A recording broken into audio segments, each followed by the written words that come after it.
kasih atas kesempatannya yang telah diberikan.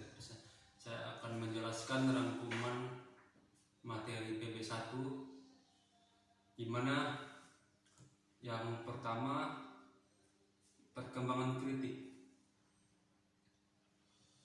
Kritik historis. Kritik ini mengalami kejayaan sekitar 1950-an. Latar belakang kitab Injil yang ditulis oleh murid-murid Yesus. Perbedaan-perbedaan di dalamnya diekspos demikian rupa untuk membuktikan bahwa tulisan Injil merupakan latar ulang penulis Injil. Bahkan lebih jauh mereka menyimpulkan bahwa Injil itu bukan hanya sekedar tafsir ulang, tetapi juga merupakan ungkapan iman penulis dan bukan peristiwa historis. Berarti di sini Injil itu bukan peristiwa masa lalu, yaitu peristiwa yang historis. Mereka menyimpulkan bahwa Injil itu bukan peristiwa yang terdahulu memang terjadi.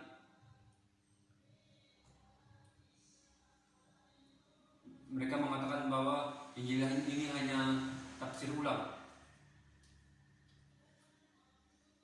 Dan kita masuk ke kritik sumber.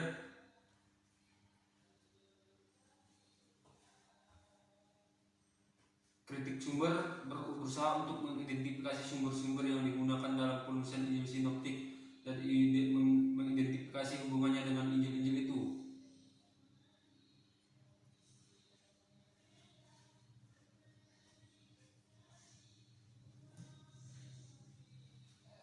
Apakah dokumen yang sedang dipelajari itu menunjukkan adanya sumber? Apa yang dikatakan sumber tersebut? Dan apa yang dilakukan pengarang dengan sumber tersebut? Menyalin dan mengubah atau salah paham menentukan adanya sumber. Sebuah sumber menetapkan isi dan makna sumber itu, dan bagaimana sumber itu dipakai merupakan 3 pokok penelitian sumber. Dan kita masuk ke kritik bentuk. Kritik bentuk ini adalah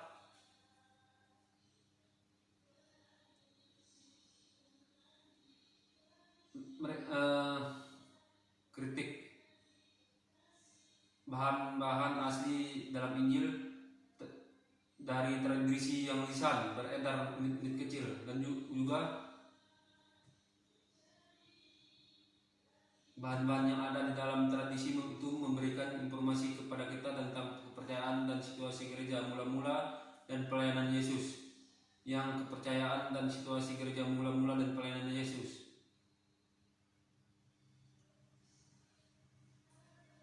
Kita masuk ke kritik redaksi.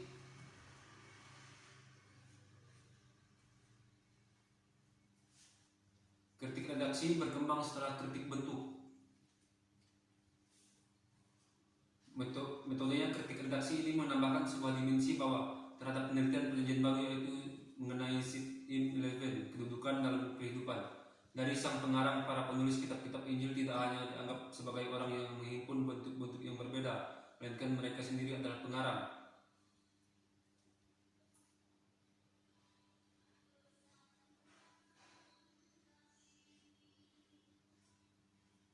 Dan kita masuk ke Injil Markus. Penulis Injil Markus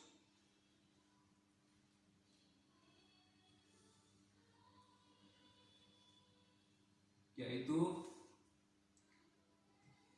Papias mengatakan bahwa Markus menulis dari perekam. Papias mengatakan bahwa Matius menulis dari perkamen Petrus, tetapi tidak selalu sama dengan susunan metodologinya.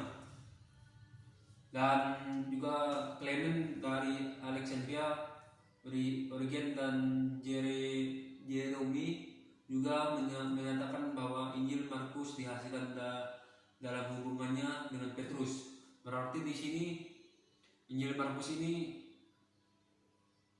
berhubungan dengan Petrus. Jikalau jikalau Matius yang menulis berhubungan dengan Petrus.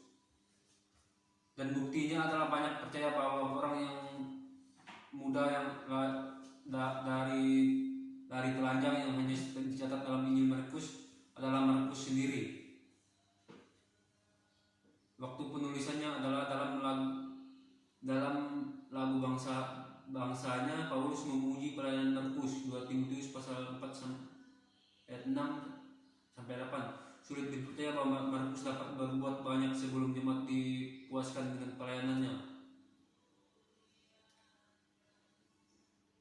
Di sini alamat pengirim dan tujuan Injil Markus ini adalah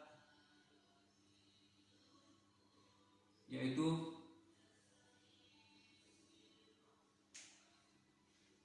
kemungkinan Rufus yang disinggung, yang orang Roma, dia adalah penerima Injil tersebut. Tujuan Injil adalah memberitakan kabar baik, melayani dan memberikan hidupnya sebagai tebusan bagi banyak orang, sebab Kristus. Dan tujuan teologisnya adalah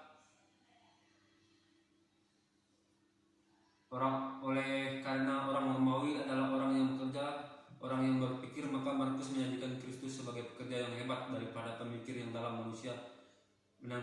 Melalui tindakan gaya Markus, demikian pula isinya mencerminkan isi teologinya.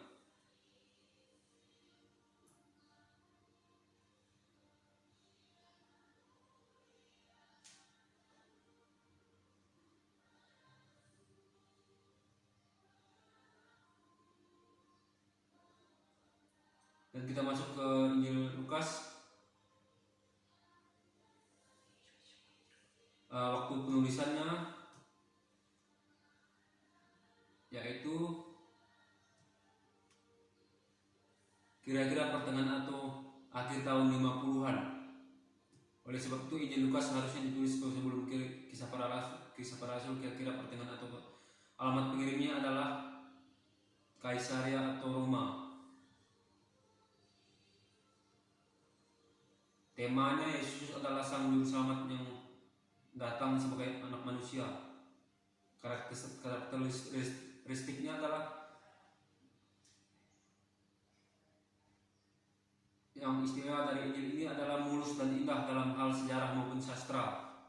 Tujuan teologisnya Lukas memiliki penekanan kosmopolitan, menekankan universalitas Injil dan bahwa Yesus adalah penebus dunia. Hal ini ditekankan melalui kaitan Adam, nenek moyang manusia seluruhnya. Penekanan ini secara khusus juga dapat dilihat dalam penggunaan perumpamaan Lukas.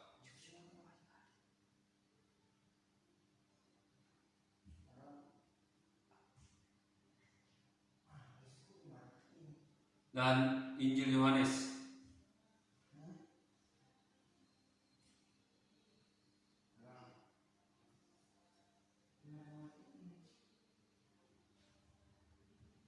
Baik,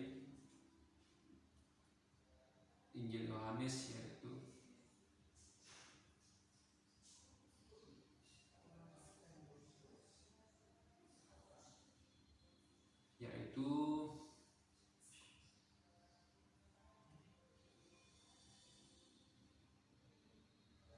bukti eksternal Irenaeus Tertullianus Origen menunjuk Rasul Yohanes sebagai penulis. Penulisan sangat awal tahun 70-an. Tahun 70.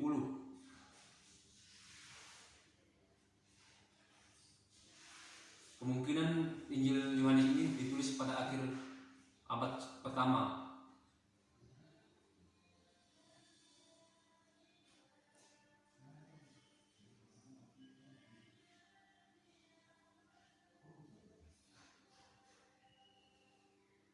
Pembahasan teologi Yohanes yaitu wahyu dan juga putra anak Allah, 3 dalam dunia dalam kegelapan, 2 dunia, bagian A dunia dalam kegelapan dan B dunia di bawah setan. 3 inkarnasi, terang dan hidup, anak Allah dan Anak Manusia, perdamaian. Roh Kudus, hal-hal terakhir.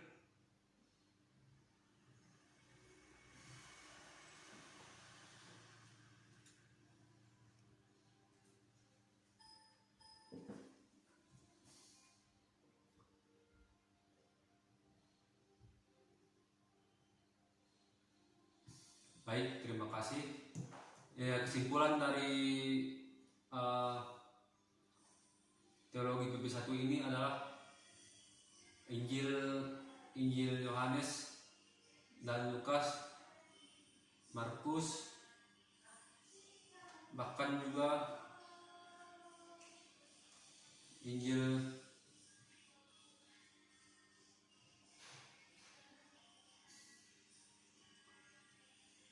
ini semuanya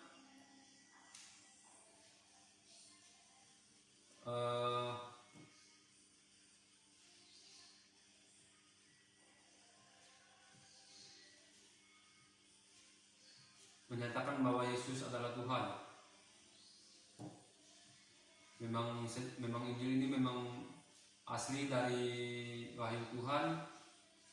Tuhan sendiri yang memberikan